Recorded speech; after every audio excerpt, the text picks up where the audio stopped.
నమస్తే తెలంగాణ వార్తాపత్రిక చూద్దాం. మనకు ముందుగా కనిపిస్తున్నటువంటి మెయిన్ హెడ్లైన్ స్మార్ట్ షాక్, విద్యుత్ వినియోగదారులకు కాంగ్రెస్ సర్కార్ దగా అంటూ ఇక్కడ ప్రధాన వార్త చూడొచ్చు. తెరపైకి కరెంటు స్మార్ట్ మీటర్ల అంశం. 6 నుంచి 12 నెలల కార్యాచరణ సిద్ధం. 10 kV వినియోగదారులతో మొదలు. ఆ తర్వాత దశల వారీగా అన్ని కనెక్షన్లకు ఫీడర్లు, ట్రాన్స్ఫార్మర్ల వారీగా పర్యవేక్షణ. రాష్ట్రంలో స్మార్ట్ మీటర్లు బిగిస్తాం.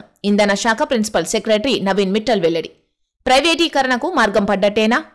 అదానీ కంపెనీకి గంపగుత్తగా అప్పగించేందుక? స్మార్ట్ మీటర్లు మాకొద్దు. కశ్మీర్లోని బజ్గాంలో నిరసనలు. ఎన్నికల్లో బుద్ధి చెప్తామని హెచ్చరిక. ఇష్టం లేకపోతే వద్దన్న సీఎం ఒమర్. ఇప్పటికే పలు రాష్ట్రాల్లో స్మార్ట్ పై రణం. స్మార్ట్ మీటర్లకు వ్యతిరేకంగా సెంట్రల్ కశ్మీర్లోని గాంధార్బల్ జిల్లాలో గడూరా గ్రామ మహిళల నిరసన ఇక్కడ చిత్రంలో చూడొచ్చు. విద్యుత్ వినియోగదారులకు కాంగ్రెస్ సర్కారు స్మార్ట్ షాక్ ఇచ్చేందుకు సిద్ధమైంది. ప్రజలు, రైతులు తీవ్రంగా వ్యతిరేకించిన స్మార్ట్ మీటర్లను రాష్ట్రంలో బిగించేందుకు కాంగ్రెస్ సర్కారు పచ్చజెండా ఊపింది. ప్రస్తుతానికి 10 కిలోవాట్లు, ఆపై విద్యుత్ వినియోగదారులకు స్మార్ట్ మీటర్లు బిగించాలని నిర్ణయించింది. గృహ, వాణిజ్య, పరిశ్రమలు అన్న తేడా లేకుండా 10 కిలోవాట్ల విద్యుత్ వినియోగం దాటిన వారందరి నెత్తిన స్మార్ట్ మీటర్లను రుద్దనుంది. ఇందుకు 6 నుంచి 12 నెలల గడువును సర్కారు విధించుకుంది. ప్రస్తుతం మన దగ్గర విద్యుత్ వినియోగదారులకు రేడియో ఫ్రీక్వెన్సీ ఐడెంటిఫికేషన్ RFID మీటర్లను వినియోగిస్తున్నారు. రీవ్యాంబ్డ్ డిస్ట్రిబ్యూషన్ సెక్టార్ స్కీమ్ RDSS లో భాగంగా స్మార్ట్ మీటర్లను బిగించాలని కేంద్రం తరచూ రాష్ట్రాన్ని ఆదేశిస్తోంది. RDSS లో కొత్తగా స్మార్ట్ ప్రీపెయిడ్ విద్యుత్ మీటర్లను బిగించాలని కోరుతోంది. ఈ నేపథ్యంలో ఇటీవలే ప్రభుత్వం ఉన్నత స్థాయి సమావేశాన్ని నిర్వహించింది. ఈ సమావేశంలో 10 kV దాటిన వినియోగదారులకు స్మార్ట్ మీటర్లు బిగించాలని నిర్ణయం తీసుకుంది. ఆ తర్వాత క్రమంగా 8, 6, 5 కిలోవాట్ల కనెక్షన్లకు స్మార్ట్ మీటర్లు బిగించాలని ఓ ప్రణాళికలను సిద్ధం చేసింది. అయితే వ్యవసాయ కనెక్షన్లకు ఈ మీటర్లను బిగించవద్దని నిర్ణయించినట్టు సమాచారం. స్మార్ట్ మీటర్ల బిగింపు నిర్ణయం వెనుక విద్యుత్ సంస్థల ప్రైవేటీకరణ కుట్ర దాగి ఉన్నదన్న వాదనలు వినిపిస్తున్నాయి. ముఖ్యంగా అదానీ సహా కొన్ని సంస్థలకు లాభం చేకూర్చే కుట్ర దాగి ఉన్నదన్న ఆరోపణలొస్తున్నాయి. అదానీ కంపెనీ సహా కొన్ని సంస్థలు మాత్రమే స్మార్ట్ మీటర్లను తయారు చేస్తున్నాయి. ఇక అభ్యంతరాలివే. ప్రస్తుతం బిల్లు జారీ అయిన 10 నుంచి 15 రోజుల్లో ఎప్పుడైనా బిల్లు కట్టుకునే అవకాశం ఉండేది. కానీ ఇప్పుడు స్మార్ట్ మీటర్లో బ్యాలెన్స్ ను ముందుగానే ఉంచుకోవాలి. స్మార్ట్ మీటర్లతో గంటకు రీడింగ్ తీస్తారు. పగలు ఒక ధర, రాత్రి ఒక ధర చొప్పున వసూలు చేస్తారు. మీటర్కు అయ్యే వ్యయం అదనపు భారం కానుంది. ఈ ఛార్జీలు వినియోగదారుల మీదే మోపుతారు. ఇక ప్రైవేటు చేతుల్లోకి వెళ్తే విద్యుత్ సంస్థ సబ్సిడీలు రద్దు. ఇప్పటికే బిగించిన కోట్లాది RFID మీటర్లను ఏం చేస్తారన్నది $1 మిలియన్ ప్రశ్నగా మిగిలింది. ఎప్పుడో వాడుకున్న విద్యుత్తుకు సర్దుబాటు ఛార్జీల పేరిట డిస్కంలు భారం మోపుతున్నాయి. రీఛార్జ్ తేదీ, రుసుముపై అలపజట్టు మెసేజ్లు రావు. బిల్లును ఆటోమేటిక్ గా తయారు చేయడంలో చెల్లింపులు జరగనప్పుడు కనెక్షన్ తొలగించడంలో, చెల్లింపులు జరిగాక కనెక్షన్ పునరుద్ధరించడంలో సమస్యలు ఎదురవుతాయి. మీటర్లు బిగించేందుకు వినియోగదారుల అనుమతి తీసుకుంటారా అంటే అనుమానంగానే కనిపిస్తోంది. దక్షిణ డిస్కం పరిధిలోని HT వినియోగదారులకు ఆటోమేటిక్ మీటర్ రీడర్ను అమర్చారా? కొత్త మీటర్లు బిగించే బదులు AMR ను బిగించొచ్చు కదా అన్న వాదనలున్నాయి. ఇక ఇవి విద్యుత్ వినియోగదారులకు కాంగ్రెస్ సర్కారు దగా అంటూ ఇక్కడ వచ్చినటువంటి వార్తకు సంబంధించి సమాచారం. ఇక స్మార్ట్ షాక్ అంటూ చూడొచ్చు. ఇక స్మార్ట్ మీటర్లపై కేసీఆర్ కన్నెర్ర. అధికారంలో ఉన్న 10 ఏళ్లు ససేమిరా. రైతుల పక్షాన కేంద్రంపై నాడు పోరు. నిధుల్లో కోత పెట్టినా లొంగని వైనం. నేడు పరిస్థితి తారుమారు. మీటర్లు పెట్టేందుకే రేవంత్ సర్కారు వెంపర్లాట. కేంద్రం తెస్తోన్న ఎలక్ట్రిసిటీ బిల్లు 100% ఫెడరల్ స్ఫూర్తికి విఘాతం. దానిని చాలా బలంగా వ్యతిరేకిద్దాం. ఈ బిల్లు రాష్ట్రాల హక్కులను సమాధి చేస్తుంది. తెలంగాణ రాష్ట్రంలో 24 గంటలు రైతులకు ఉచితంగా కరెంట్ ఇస్తున్నాం. ఈ బిల్లు వస్తే వాళ్ళు చెప్పినట్టు కరెంట్ ఇవ్వాలి. పంపిణీ అంతా ప్రైవేటుకు అప్పగించే వ్యవస్థ వస్తోంది. ముక్కుపిండి బిల్లులు వసూలు చేస్తారు. సబ్సిడీ ఇవ్వద్దంటారు. ఇప్పుడు 24 గంటలు ఇస్తున్నాం. అది వస్తే వచ్చే ప్రసక్తి ఉండదు. మీ రాష్ట్రాల్లో ఇస్తున్న సబ్సిడీలన్నీ ఎత్తేయాలని అంటున్నారు. ఇది మన సమైక్య స్ఫూర్తికి విరుద్ధం. ఈ బిల్లుపై మనం గట్టిగా కొట్లాడదాం అని దేశంలోని వివిధ రాష్ట్రాల సీఎంలకు నాడు తెలంగాణ ముఖ్యమంత్రిగా కేసీఆర్ లేఖలు రాశారు. కొర్రీలు పెట్టకుండా కొనండి, పాత పద్ధతిలోనే కొనుగోలు చేపట్టండి. CCI తీరుపై పత్తి రైతుల మండిపాటు. నేరడిగొండలో NH పై రాస్తారోకో. ఎకరాకు 12 క్వింటాలు కొనాలని డిమాండ్. పత్తి కొనుగోళ్ల తీరుపై రైతులు ఆందోళనకు దిగారు. Cotton corporation of India CCI పత్తి కొనుగోళ్ల విషయంలో అవలంబిస్తోన్న వైఖరికి నిరసనగా శనివారం ఆదిలాబాద్ జిల్లా నేరడిగొండలో హైదరాబాద్ నాగపూర్ జాతీయ రహదారి 44పై బైఠాయించారు. సీసీఐ పత్తి కొనుగోలును కపాస్ కిసాన్ యాప్ ద్వారా కాకుండా పాత పద్ధతిలో చేపట్టాలని, తేమ శాతాన్ని 20 వరకు పెంచాలని, ఎకరాకు 12 క్వింటాలు సేకరించాలని డిమాండ్ చేశారు. మార్క్ఫెడ్ ద్వారా కొనుగోలు చేస్తోన్న సోయా పంటలో తేమ శాతం 18 వరకు పెంచాలని, ఎకరాకు 10 క్వింటాళ్లు కొనుగోలు చేయాలని సూచించారు. రైతుల రాస్తారోకోతో జాతీయ రహదారిపై భారీగా వాహనాలు నిలిచాయి. అధికారులు ఈ రైతులతో ఫోన్లో మాట్లాడి సానుకూలంగా స్పందించడంతో ఆందోళన విరమించారు. ఆదిలాబాద్ జిల్లా నేరడిగొండలో జాతీయ రహదారిపై బైఠాయించిన రైతులు. ఆర్థికం తిరోగమనం అంటే ఇక్కడ మరో ప్రధాన వార్త చూడొచ్చు. తెలంగాణలో -5% పడిపోయిన జీఎస్టీ. వృద్ధి రేటులో కింది నుంచి 4వ స్థానంలో రాష్ట్రం. సీఎం రేవంత్ దందాలు, వసూళ్ల విధానాలే కారణం. తొలి ముఖ్యమంత్రి కేసీఆర్ హయాంలో దూసుకెళ్లిన ఆదాయం ఇప్పుడెందుకు తిరోగమనంలోకి వెళ్తోంది? పాలన చేత కాదని ఒప్పుకున్న ముఖ్యమంత్రి రేవంత్ మందిని తొక్కుడు, మాట తప్పుడు రేవంత్ నైజం.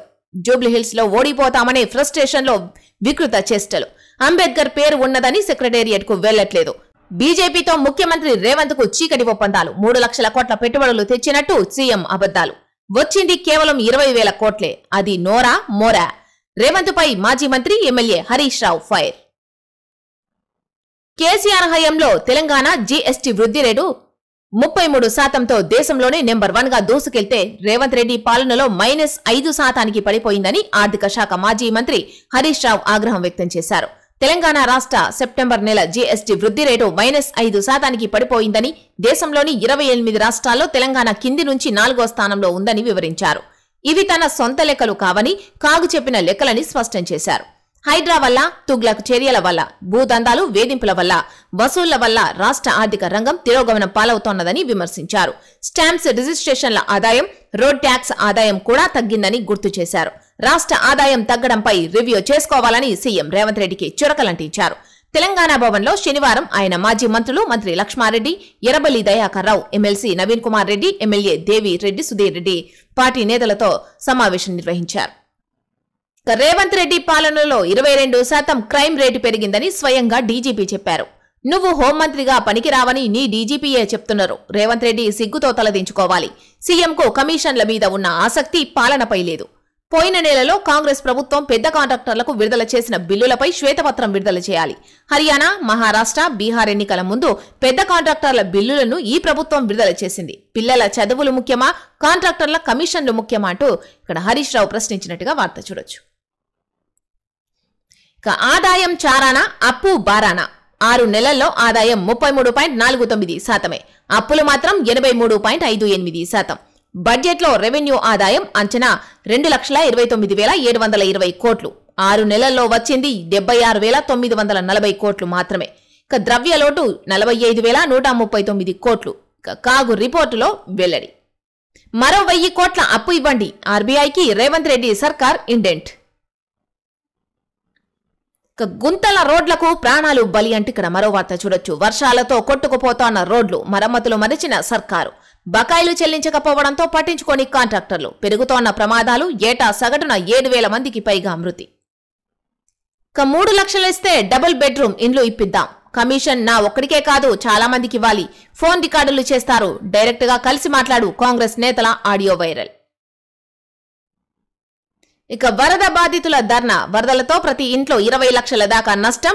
డక్ట్ ఓపెన్ చేస్తే ఇంత నష్టం జరిగేది కాదు. ఎందుకు ఓపెన్ చేయలేదో అధికారులే చెప్పాలి. హనుమకొండలో బాధితుల ఆందోళన. నగరంలో 5 కాలనీల ప్రజల ర్యాలీ. ప్రభుత్వం పట్టించుకోవడం లేదని ఆవేదన. హనుమకొండలోని కేయూ జంక్షన్ వద్ద ధర్నా చేస్తోన్న వరద బాధితులు. ఉప ఎన్నిక తర్వాత సీఎం పదవి ఊడడం ఖాయమంటూ ఇక్కడ వార్త కనిపిస్తా ఉంది. ఫ్రస్ట్రేషన్ లో రేవంత్ మూర్ఖపు మాటలు. ఓటమి భయంతోనే ముఖ్యమంత్రి ప్రేలాపనలు. మోదీ శిష్యులు కిషన్, రేవంత్ రెడ్డి బ్యాడ్ బ్రదర్స్. కాంగ్రెస్ పాలనలో రాష్ట్రంలో పెరిగిన క్రైమ్ రేట్. హైదరాబాద్ అభివృద్ధి ఎజెండాపైనే ఉప ఎన్నికలు. జూబ్లీహిల్స్ లో కర్రు కాల్చి వాత పెట్టడం తథ్యం. మాజీ మంత్రి జి జగదీష్ రెడ్డి ఆగ్రహం.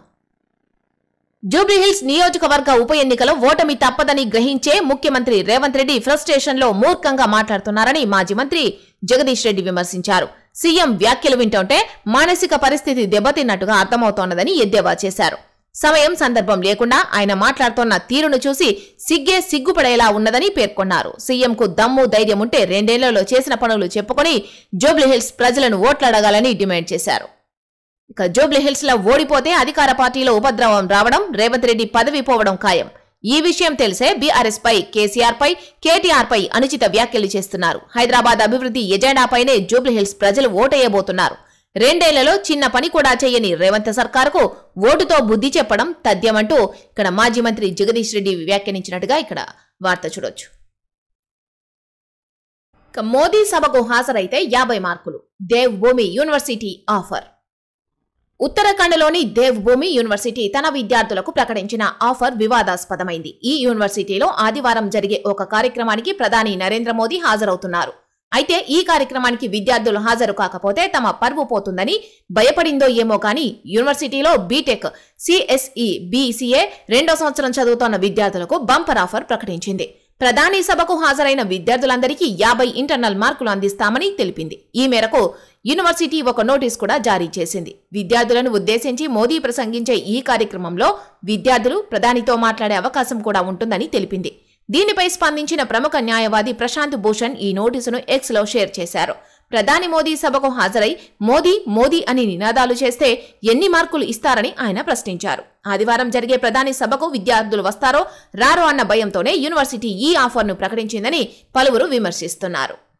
రోడ్డు పక్కన వివిప్యాట్ స్లిప్పులు అంటే ఇక్కడ వార్త చూడొచ్చు. దొంగ కమిషన్ జవాబివ్వాలన్న రాష్ట్రీయ జనతాదళ్ పార్టీ. దర్యాప్తునకు ఆదేశించిన ఈసీ. బీహార్ ఏఆర్ఓపై సస్పెన్షన్ వేటు. ఆ స్లిప్పులు మ్యాక్ పోలింగ్ కు సంబంధించినవని వెల్లడి.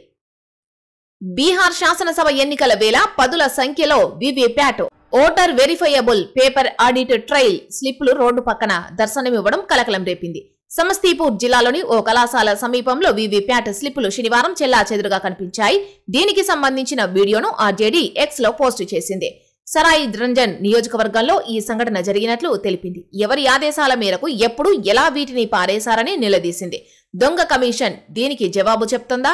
బయట నుంచి వచ్చిన ప్రజాస్వామ్యాన్ని దోచుకునే బందిపోట్ల ఆదేశాలతోనే ఇదంతా జరుగుతున్నదా అని ప్రశ్నించింది. RJD MP Manoj Keja chief election commissioner Gyanesh Kumar కు లేఖ రాశారు.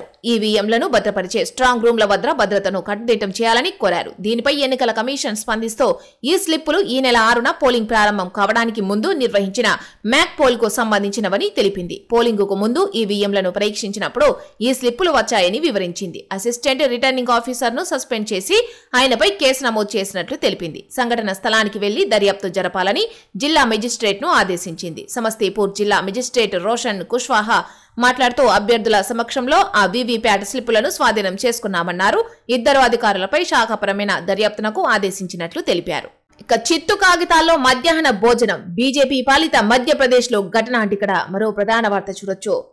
బీజేపీ పాలిత మధ్యప్రదేశ్ లో అమలవుతోన్న ప్రభుత్వ పాఠశాలల్లో మధ్యాహ్న భోజన పథకంలోని దిగజారుడుతనం సామాజిక మాధ్యమంలో విస్తృతంగా వైరల్ అవుతోంది.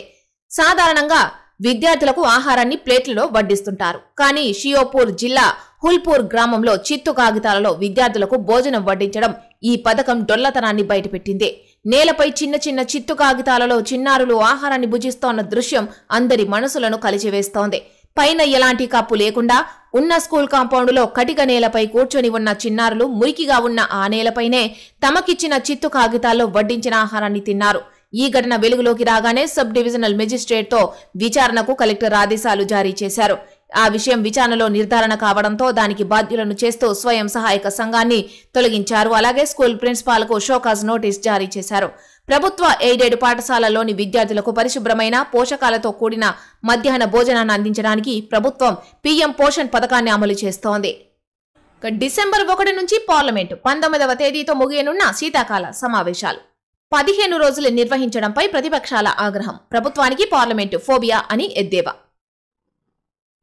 పార్లమెంటు శీతాకాల సమావేశాల తేదీలను కేంద్ర ప్రభుత్వం ప్రకటించింది. డిసెంబర్ 1 నుంచి 19 వరకు సమావేశాలు నిర్వహించనున్నట్టు పార్లమెంటరీ వ్యవహారాల మంత్రి కిరణ్ రిజిజు శనివారం ప్రకటించారు. ఈ 3 వారాల సెషన్లో మొత్తం 15 సిట్టింగ్లు ఉంటాయి. ఈ సమావేశాలు కీలకమైన సమయంలో జరుగుతుండడం వల్ల చర్చలు రసవత్తరంగా మారే అవకాశం ఉంది. ముఖ్యంగా 12 రాష్ట్రాలు, కేంద్రపాలిత ప్రాంతాల్లో ఎన్నికల సంఘం చేపడుతోన్న ప్రత్యేక ఓటర్ల జాబితా సవరణ SIR పై పలు ప్రతిపక్ష పార్టీలు అభ్యంతరాలు వ్యక్తం చేశాయి. ప్రభుత్వం తేదీలను ప్రకటించిన వెంటనే కాంగ్రెస్ ప్రధాన కార్యదర్శి జైరాం రమేష్ మండిపడ్డారు. 15 రోజుల్లో ప్రభుత్వం ఏ సందేశాన్ని ఇవ్వాలనుకుంటున్నదని ప్రశ్నించారు. వారికి చర్చించడానికి బిల్లులు లేవని, చర్చలు అనుమతించడానికి ఇష్టపడడం లేదని స్పష్టమవుతోందని ఎక్స్ లో పోస్టు చేశారు. ప్రభుత్వం పార్లమెంటు ఫోబియాతో బాధపడుతోందని తృణమూల్ కాంగ్రెస్ టీఎంసీ నాయకుడు డెరెక్ ఓబ్రియాన్ ఎద్దేవా చేశారు. ఆటోమేటిక్ రిజెక్షన్ అంటూ ఇక్కడ మరో వార్త చూడొచ్చు. అమెరికాలో భారతీయ ఉద్యోగార్థుల పరిస్థితి అగమ్య గోచరం. దరఖాస్తులను మొదట్లోనే తిరస్కరిస్తున్న యుఎస్ కంపెనీలు, అభ్యర్థులకు ఉత్తమ విద్యార్హతలు, ఇంటర్న్షిప్లకు దక్కని గౌరవం, నిబంధనలను డొనాల్డ్ ట్రంప్ సర్కారు కఠినం చేయడమే కారణం. ఆకర్షణీయమైన ఉద్యోగాల కోసం ఎదురు చూస్తూ అమెరికాలో ఉంటున్న భారతీయ విద్యార్థుల పరిస్థితి త్రిశంకు స్వర్గంలో ఉన్నట్లుగా మారింది.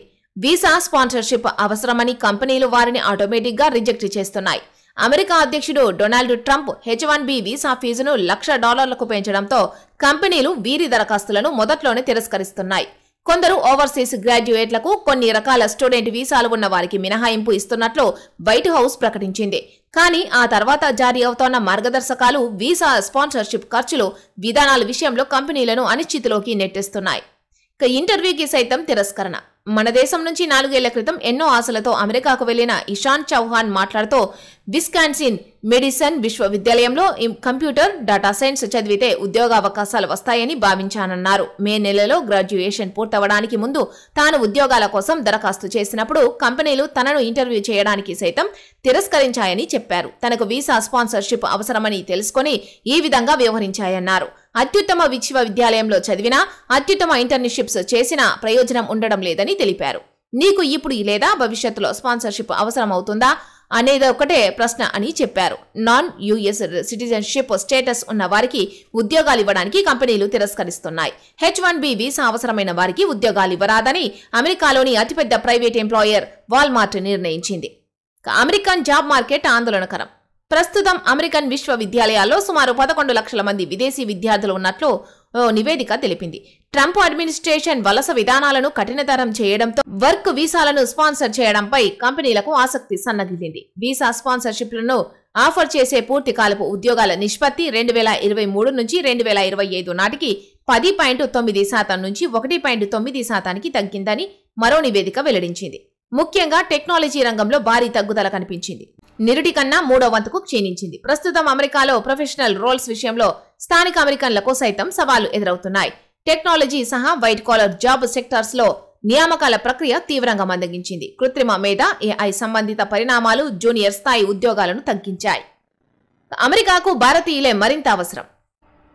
అమెరికా ఆర్థిక వ్యవస్థకు నికర సకారాత్మక కృషి చేస్తోన్న వలసదారుల్లో భారతీయులే అత్యధికమని మన్హటన్ ఇన్స్టిట్యూట్ పరిశోధకుడు డేనియల్ డి మాటినో నిర్వహించిన అధ్యయనం వెల్లడించింది. ప్రతి ఇండియన్ ఇమిగ్రెంట్ 3 దశాబ్దాలకు పైగా అమెరికా జాతీయ రుణంలో సగటున $1.6 మిలియన్ తగ్గిస్తున్నట్లు ఈ నివేదిక తెలిపింది. అన్ని రకాల వలసదారుల సమూహాల్లో భారతీయులే అత్యధికంగా అమెరికన్ జీడీపీకి తోడ్పడుతున్నట్లు పేర్కొంది. అక్రమాలకు అడ్డాగా పీఎం కౌశల్ యోజన, నకిలీ సెంటర్లు, గోస్ట్ ట్రైనీలతో 100 కోట్ల ప్రజాధనం పక్కదారి. అక్రమాల జాబితాలో బీజేపీ రాష్ట్రాలు యూపీ, ఢిల్లీ, మధ్యప్రదేశ్, రాజస్థాన్. ఉద్యోగార్థులకు నైపుణ్య శిక్షణను అందించడమే లక్ష్యంగా 2015లో ప్రారంభించిన ప్రధానమంత్రి కౌశల్ వికాస్ యోజన PMKVY పథకం అక్రమాలకు అడ్డాగా మారింది. ట్రైనింగ్ సెంటర్లు ఏర్పాటు చేయకుండానే, అభ్యర్థులకు శిక్షణ ఇవ్వకుండానే నకిలీ పత్రాలను సృష్టించి కోట్ల ప్రజాధనాన్ని అక్రమార్కులు లూటీ చేశారు. ఈ మేరకు జాతీయ పత్రిక ఇండియన్ ఎక్స్ప్రెస్ ఒక కథనం వెల్లడించింది. బీజేపీ రాష్ట్రాల్లోనే అక్రమాలు. బీజేపీ పాలిత రాష్ట్రాలైన ఉత్తరప్రదేశ్, ఢిల్లీ, మధ్యప్రదేశ్, రాజస్థాన్లోనే ఎక్కువగా ఈ అక్రమాలు చోటు చేసుకున్నట్టు సమాచారం. దీంతో అక్రమాలకు పాల్పడిన యూపీలోని 59 సెంటర్లను, ఢిల్లీలో 25, మధ్యప్రదేశ్లో 24, రాజస్థాన్లో 20 సెంటర్లను కేంద్ర ప్రభుత్వం బ్లాక్ లిస్టులో పెట్టింది. సంబంధిత నకిలీ సెంటర్ల బాధ్యులపై కేసులు నమోదు చేసింది. 2024 నుంచి 25 బడ్జెట్లో PMKVY పథకానికి 1,538 కోట్ల నిధులను కేంద్రం కేటాయించింది. ఈ లెక్కన తాజాగా బయటపడిన అక్రమాల వల్ల 100 కోట్ల ప్రజాధనం పక్కదారి పట్టి ఉంటుందని విశ్లేషకులు అభిప్రాయపడుతున్నారు. DNA పితామహుడు జేమ్స్ వాట్సన్ కన్నుమూత.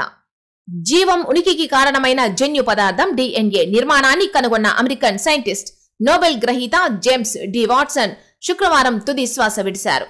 న్యూయార్కులోని ఈస్ట్ నార్త్ పోర్టులో గురువారం కన్నుమూసిన విషయాన్ని ఆయన కుమారుడు డంకన్ వాట్సన్ తెలియజేశారు. కేవలం 25 ఏళ్ల వయసులో మరో 2 సైంటిస్టులతో కలిసి DNA డబుల్ హెలికల్ నమూనాను 1954లో ప్రతిపాదించారు. ఇది వంశపారంపర్య సమాచారాన్ని తరాల మధ్య బదిలీ చేయడానికి అనుమతించే పరమాణు నిర్మాణాన్ని వెల్లడించింది. దీంతో ఆధునిక విజ్ఞాన శాస్త్రంలో విప్లవాత్మక మార్పులు తెచ్చిన సైంటిస్టుగా జేమ్స్ వాట్సన్ గుర్తింపు అందుకున్నారు. 20వ శతాబ్దంలో అత్యంత ముఖ్యమైన శాస్త్రీయ ఆవిష్కరణగా ఇది నిలిచింది.